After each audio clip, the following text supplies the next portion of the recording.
let's bring you this story as well. Apple sales, this is extraordinary, have been boosted, remember, there's a lockdown, boosted by the demand for its streaming services during the coronavirus lockdown. Sales climbed to, are you ready for this? This is the first quarter of this year, okay? First quarter of this year, there is a lockdown. Nobody is going out to Apple stores because they're shut and have been for 6 weeks. So consider that. Factor also in that fewer people are going to work. So there's not as much money around, and even those people who are going to work are wondering how long the work will last. That said, Apple's sales climbed to $58.3 billion in the first quarter of the year. That surpassed their expectations. So there's been a falling demand for some of its services, like people buying iPhones, for example. Apple boss Tim Cook said the firm saw a record for streaming and phenomenal growth in its online store. Tech journalist Guy Cocker is with us. Live Guy, I had to read that figure again, 58.3 billion. They're doing something right over there at Apple HQ. Yeah, absolutely. And that's actually fairly common for Apple in terms of its usual non-coronavirus related profits. It's usually in the sort of high 60 billions actually per quarter in terms of revenue. So, yeah, it has dipped a little bit with all of its stores obviously closing in China and then the rest of the world. China equates to about a quarter of its overall sales worldwide, which is a lot. But people have been buying computers en masse. So the company Peloton, which provides sort of at-home cycling equipment, it converted everyone to working with Macs as soon as the lockdown happened. This was said in the earnings call. So people have still been buying a lot of computer equipment. But as you said, it's its services division which is doing really well. So as a lot of people anecdotally will know, during lockdown, we're all streaming and we're all listening to music while we're working, and we're watching TV shows also probably while we should be working.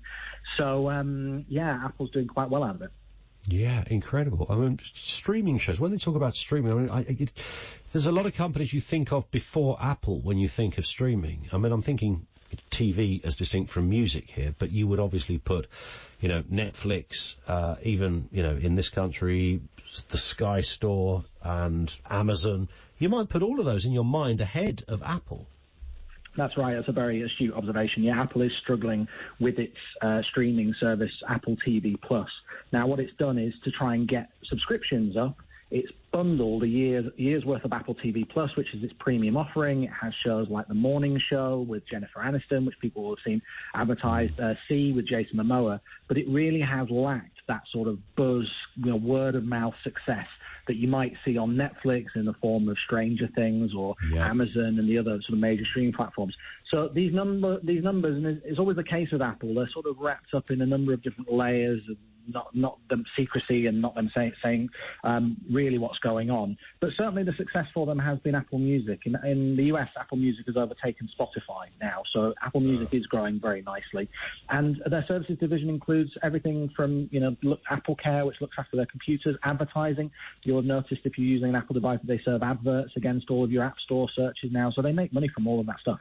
I mean, this is phenomenal money. Their phone side of things, though, I mean, that is, as we mentioned, that's not doing quite as well as it once was. They're down on sales. Is that because people have just stopped buying phones, or they've just stopped buying iPhones? Yeah, that's right. So to put it into perspective, the iPhone sales division is still the big seller. It still sold $29 billion worth of iPhones, which is slightly down. Yes, it's a number of factors. One is that phones just aren't as exciting as they were about 10 years ago, when every new phone would have a significant upgrade. It would be faster, it would have a better screen, it would have a better camera. Everything's become pretty much the same at this stage. The big change, obviously, is 5G, which, again, not many people really seem to be that excited about. 5G, the real change is going to happen in the devices, the way that they speak to each other, so things like autonomous cars and drone deliveries. I think that goes beyond mobile phones. But, iPhone sales are down. They're getting more and more competition from the likes of Samsung and Huawei in China. So they need to do something. One of the things that they've done, they've just released a new value phone, which is still around £500 in the UK, £450. So it's still quite a premium product, but it's a value proposition for Apple. And there are a lot of iPhone users who would not change from using an iPhone. They love it that much. Yeah, it does. And when you're in the kind of ecosystem, it becomes quite difficult to break, doesn't it? I've considered exactly this.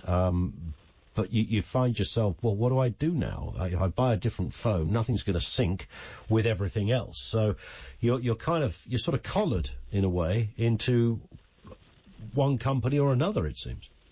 Well, that's it. So that's how Apple is flipping its entire business at the moment. Whereas it used to depend on you buying iPhones, and it still does to a certain extent, what it wants to do is get you exactly what you just said, locked in their ecosystem. So they want you to be using HomePod speakers. They want you to be using Apple Music and watching TV on Apple TV Plus, because then it just becomes harder to break out of that ecosystem. So as good as some of those services genuinely are, and I personally really like the Apple Watch, and the wearable division has been doing very, very well for them as well. Yeah. You should be aware as you subscribe to these services that you are being locked into an ecosystem. That very much plays into the hands of these companies who want to keep you buying their products. So Apple is really flipping its business model to selling you iPhones to locking you into its services from Apple Music to Apple TV.